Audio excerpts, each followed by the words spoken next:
Doug Campbell, running for Senate District 30, which is Sarasota, Worth, and Mitchell County, 2 townships in Floyd County. I'm here having a conversation with Tammy Munson, who's CEO of Wildfire Creative. She's a producer of podcasts and videos like this.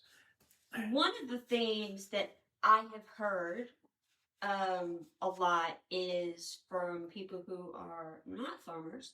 They live in town. They hear all of this stuff about the pipeline this, the pipeline that.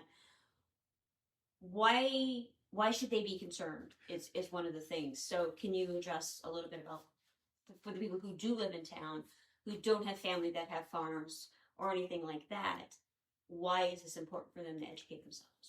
Because they're already unconstitutionally taking property wherever they want to. Mm-hmm. They use what they call color of law. Color of law, somebody will comment and they will tell you that this is what the law is or this is what the ordinance is, and you have to obey. And if you really look into it, no, you don't. They are telling you a falsehood. Mm-hmm. And the big thing, when you finally get down to the bottom of everything with color of law and takings, what you find is it's going to cost you $250,000 in court costs to win the case. Well, the point of contention is maybe a part of the value of your property, and you can't afford that, and they know it. So they just do what they want to do.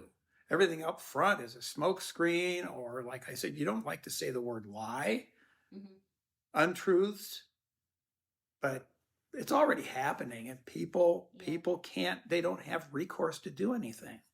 And that's why I want to get down to the Senate to promote legislation that will allow regular citizens to do something about corporations and situations where the person abusing your property has resources that you don't have. You can't defend yourself. That's already happening. But this is huge. They've been running down this road ever since Kelo versus New London, Connecticut. And when was that? 1994. Okay, that was the Supreme Court where they changed it from public need to public use. And Sandra Day O'Connor said that someday that will be overturned. And all of the legislators, senators, and people involved in this process are looking for that we will take it all the way to the Supreme Court, and Kelo versus New London will be overturned ultimately if we have to go that far. If you own property, this affects you. Absolutely, absolutely. So what is exactly the dangers of the pipeline itself? You hear a lot of talk about say no, and then the other side is saying, it's no big deal. This is good for us and blah, blah, blah. That's too much. That's too much of a question. I've got 37 answers to one question. So if you could name one really important thing. It's absolutely unnecessary. And why is that? The best business model for these ethanol plants is to build a methanol conversion plant right there. They take the CO2 and hydrogen and they create methanol. And that would increase their revenue by 60%. Those are estimates. And they're already proposing a plant like this just north of Manly, Iowa, where you have ethanol, methanol side by side. That is the best business model going forward. Right. When you take an overview of this CO2, it's like there's two motivations in this arena, and one's fear, and the other one's greed. And we got both going on. We got a greedy pipeline company, and we have fearful ethanol plants. And they're being told, they're throwing up a smoke screen, and they're telling them things that aren't necessarily accurate. Right. And so when you take all these ethanol plants and you join them together with a pipeline, a CO2 pipeline, you have what I would call a functional monopoly. Right. And you've got our tax dollars, our revenue, and the billions of dollars going to this pipeline company.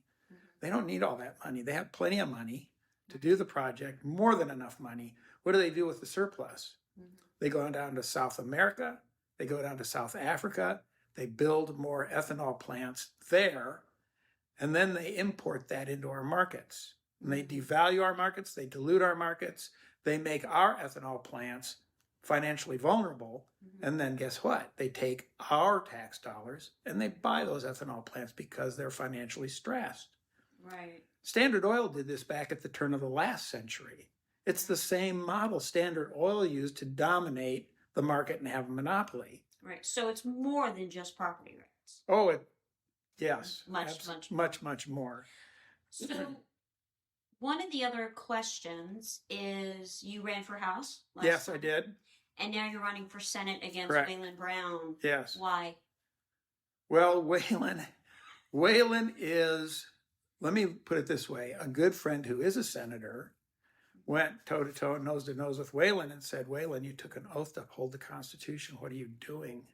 Correct. Waylon's answer was, if we don't do this, we're going to lose a lot of money. Well, if we do it, we're going to lose a lot of money. If we do it, we could lose our ethanol plants to large corporations.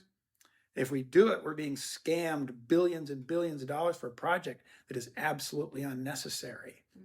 Going back to the fear and greed thing, this particular senator, you can look at the IECDB, the Iowa Ethics and Campaign Disclosure Board, and you can see the millions of dollars that this senator has received from corporations to do what he's doing to violate our constitutional rights, period. It's that straightforward and simple. Wow.